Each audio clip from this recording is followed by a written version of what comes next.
Imagina a una joven de no más de 15 años, viviendo en una aldea polvorienta del norte de Israel. Nazaret no era una ciudad importante. No tenía templos famosos, ni escuelas de rabinos reconocidos, ni mercados que atrajeran caravanas de fuera. Era un lugar sencillo, olvidado en el mapa del poder religioso y político de la época. Y fue precisamente allí, en esa insignificancia a los ojos del mundo, donde Dios escogió encontrarse con una joven llamada María. Ella estaba comprometida con un carpintero llamado José. Según las costumbres judías del primer siglo, el compromiso no era solo una promesa de matrimonio, sino un vínculo legal casi tan serio como el propio matrimonio. María todavía no se había ido a vivir con José. Vivía con sus padres, esperando el momento en que la unión se formalizara. Era virgen, era joven, y, por el momento, su vida seguía el ritmo predecible de toda joven campesina de Galilea. Trabajo doméstico, oraciones, espera. Entonces, un día, todo cambió. El ángel Gabriel se le apareció.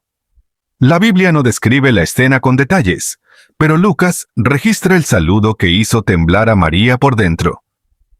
Alégrate, llena de gracia, el Señor está contigo.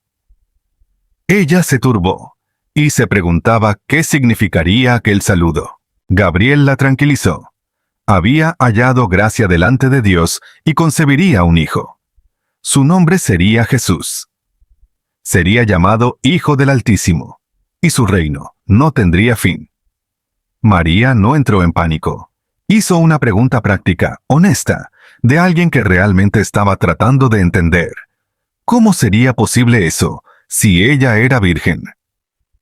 El ángel respondió que el Espíritu Santo vendría sobre ella. No había necesidad de José. No había necesidad de ningún hombre. Lo que nacería de ella sería santo y sería llamado Hijo de Dios. Y entonces María dijo las palabras que definirían toda su vida.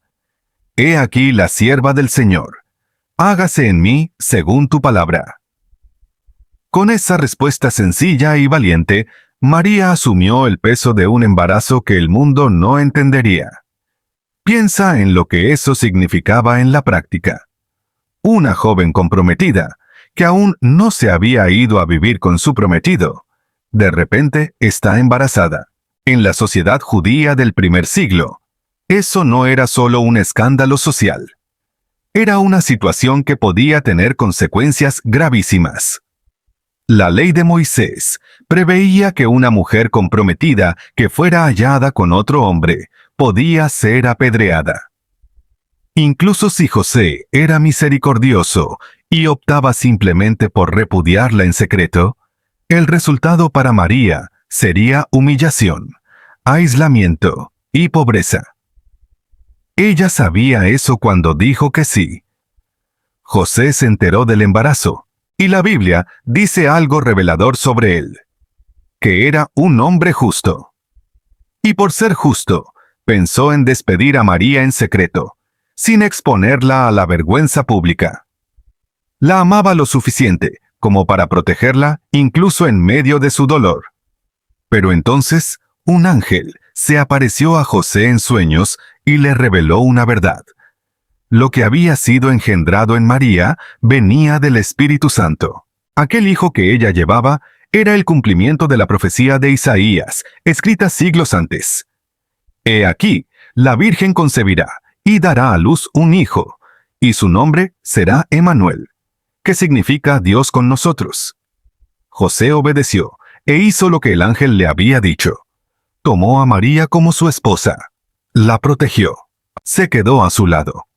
Pero incluso antes de que José recibiera ese sueño, mientras el peso de la situación todavía caía sobre María sin que nadie la entendiera por completo, ella tomó una decisión. Fue a visitar a su prima Isabel, que vivía en una ciudad de la región montañosa de Judea.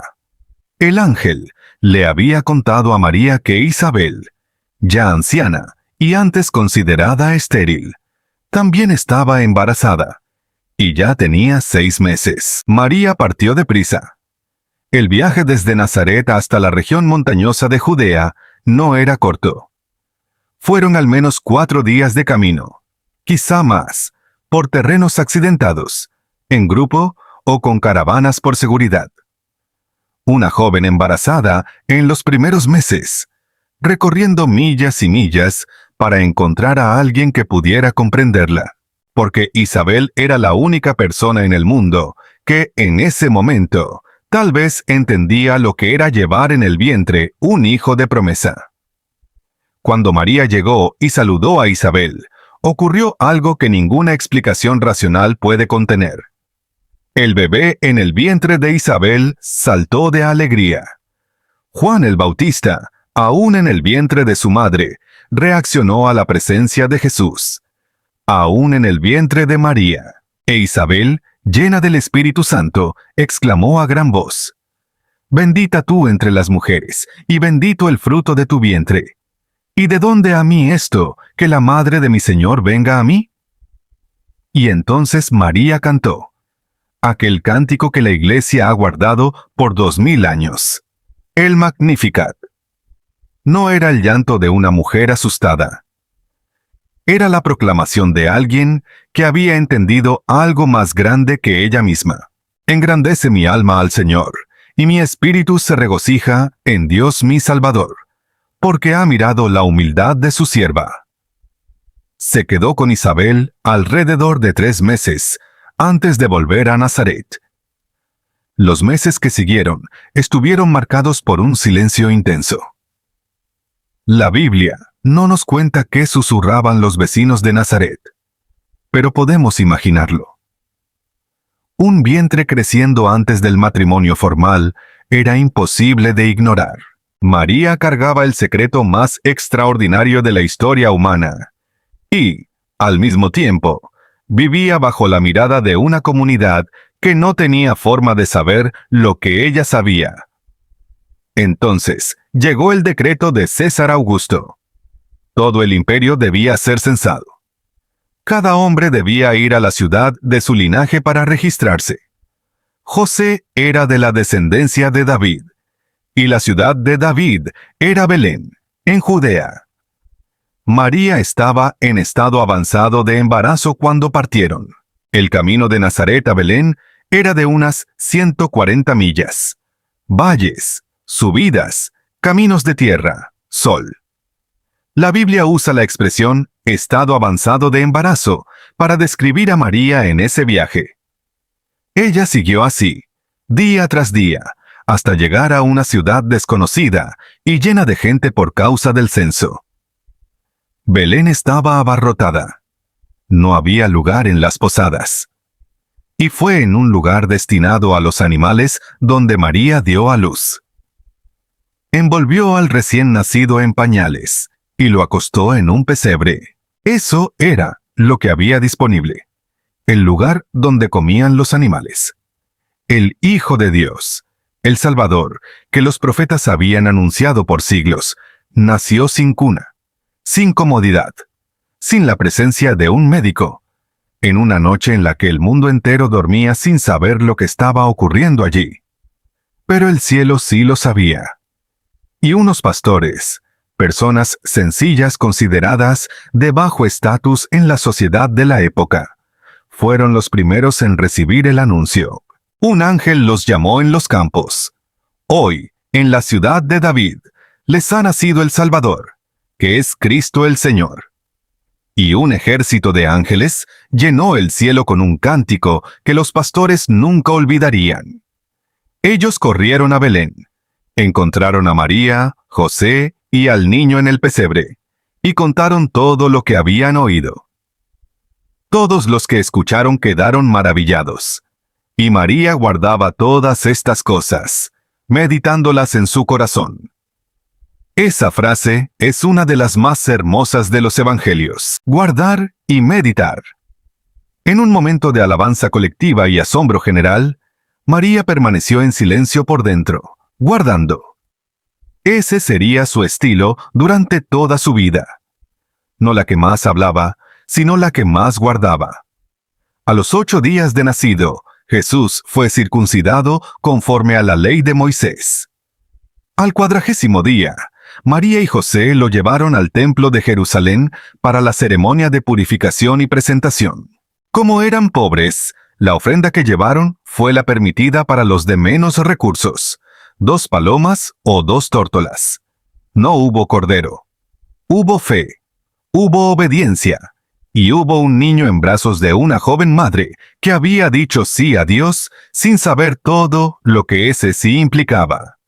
En el templo, un anciano llamado Simeón tomó al niño en brazos y pronunció palabras que llenaron a María de admiración, pero que también la atravesaron por dentro como una espada.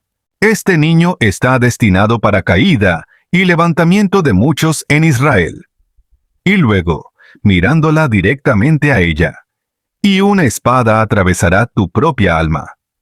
María cargó esa profecía como cargó todo lo demás, en silencio, guardándola. El embarazo de María fue el comienzo de una vida que jamás volvería a ser sencilla, pero también fue el comienzo de la historia más importante que el mundo haya conocido. Si este contenido tocó tu corazón, deja tu like ahora, porque eso ayuda a que este video llegue a más personas que necesitan escuchar este mensaje. Suscríbete al canal para no perderte los próximos documentales bíblicos. Y cuéntanos en los comentarios: ¿qué es lo que más admiras de María durante este periodo de su vida? Leemos todos los comentarios. Hasta el próximo video.